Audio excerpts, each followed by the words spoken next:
Perkenalkan, nama saya Jeriel Peter Jeremy dari kelas 12 MIPA 4. Di sini, di video ini saya akan melakukan praktek untuk penilaian ujian praktek fisika ya, dengan materi fisika kelas 11 yaitu fluida statis. Jadi tanpa basa-basi lagi, mari kita mulai.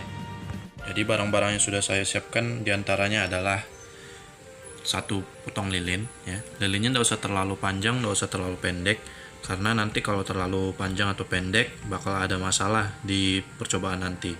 Nah, nanti saya jelaskan di akhir video. Lalu ada juga air dan pewarna makanan. Jadi sebenarnya yang kita butuhkan paling penting adalah air, tapi karena supaya kita bisa melihat airnya lebih jelas, nanti di percobaan kita menggunakan pewarna makanan agar lebih jelas. Terus ya, satu gelas untuk menutup nanti lilin yang kita sudah nyalakan, dan tentunya perlunya sumber api. Jadi di sini saya gunakan lilin lain ya, karena tidak ada korek api. Terus nanti saya akan bakar di kompor. Lalu lilin yang ini nanti saya gunakan untuk menyalakan lilin yang di bawah ini. Baik, mari kita mulai. Kita mulai dengan memasukkan pewarna makanan ke dalam air, kira-kira 3 tetes ya, cukup 3 ya. Setelah kita masukkan, kita kocok sampai merata. Terlihat jelas di sini sudah berubah warnanya jadi warna kuning.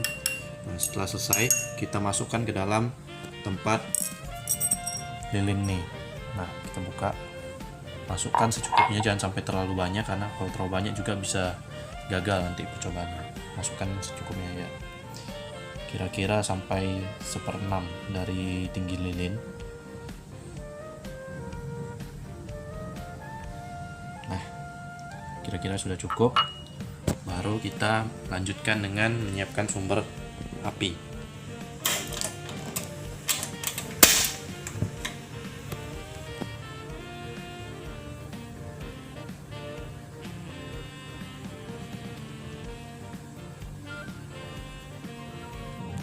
Kita mulai nyalakan lilinnya. Ya, lilin sudah menyala, matikan sumber daya apinya. Baru kita siap-siap untuk melakukan percobaannya. Di sini bisa dilihat kalau lilinnya sudah menyala.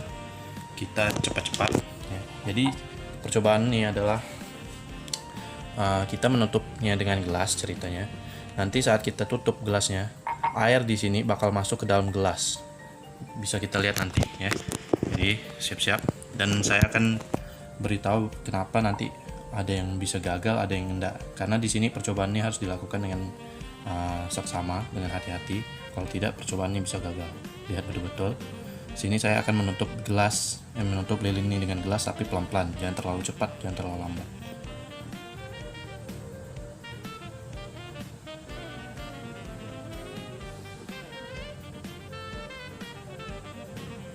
Jadi ceritanya di sini air di luar itu menipis, sedangkan air di dalam gelas itu naik lebih tinggi dari air yang ada di luar. Kenapa bisa terjadi seperti itu?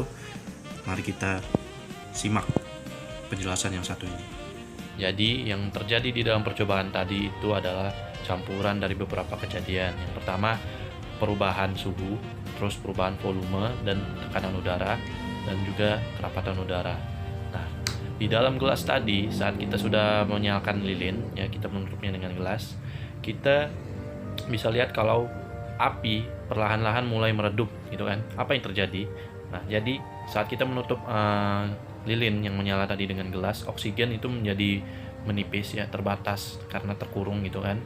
Lalu api menggunakan oksigen terus di dalam gelas sampai oksigen itu habis gitu kan. Dan akhirnya api itu meredup dan hilang karena kehabisan oksigen. Nah, saat kehabisan oksigen, disitulah suhu terus udara berubah gitu kan.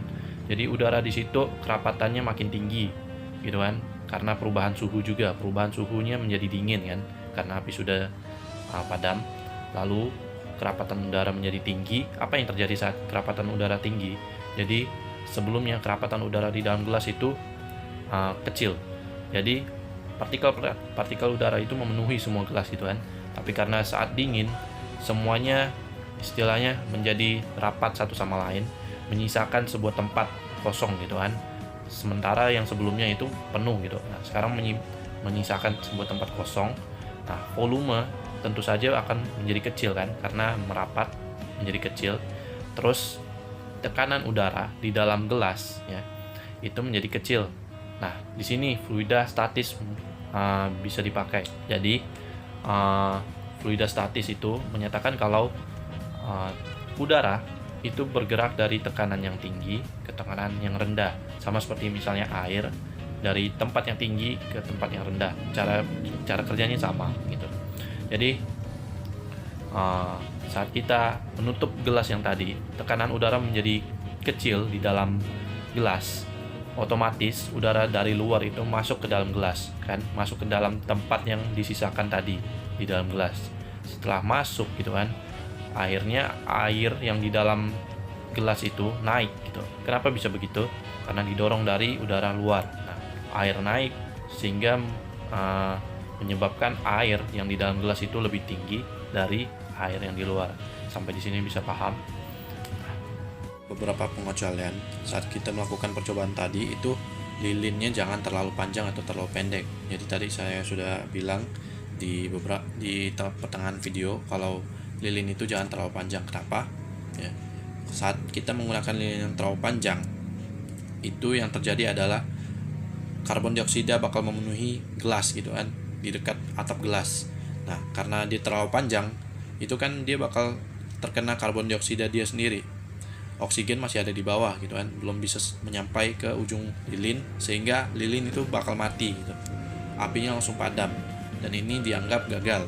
Sedangkan kalau kita menggunakan lilin yang terlalu pendek, saat kita tutup itu bekerja, airnya naik, tapi airnya naik menutupi lilin karena lilinnya pendek. Nah, api padam otomatis. Nah, ini juga dianggap gagal karena yang mematikan apinya bukan karena kehilangan oksigen, tapi air yang menutupi ini yang menyebabkan apinya hilang. Nah, gitu. Juga ada beberapa pengecualian juga pada penutupan gelas ya. Kalau kita tutupnya dengan cepat itu tidak boleh, juga jangan terlalu lambat. Nah, saat kita menutupnya terlalu lambat, yang terjadi adalah kita belum selesai menutup itu api bakal mati duluan karena kehabisan oksigen ya, kehabisan oksigen duluan, dan ini dianggap gagal.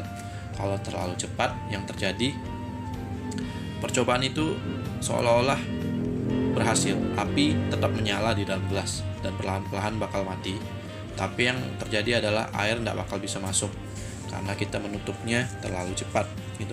Terlalu cepat, nanti angin di dalam bakal membuat istilahnya nanti gelasnya terlalu rapat dengan permukaan piring, sehingga air itu benar-benar tidak bisa masuk karena terlalu rapat. Dan saat kita mau melepaskan gelasnya itu bakal terasa sekali kalau gelas itu menempel, seolah-olah kayak alat untuk penyedot WC itu cara kerjanya sama kayak gitu. Jadi susah mau lepasnya. Nah, itulah yang terjadi kalau kita menutupnya terlalu cepat. Kira-kira begitu. Dulu video dari saya. Terima kasih sudah mau menonton dan menyimak apa yang sudah saya jelaskan di dalam video, dan biarlah apa yang sudah saya jelaskan dan saya coba di dalam video ini bisa berguna bagi percobaan-percobaan selanjutnya di masa depan. Terima kasih, sampai jumpa.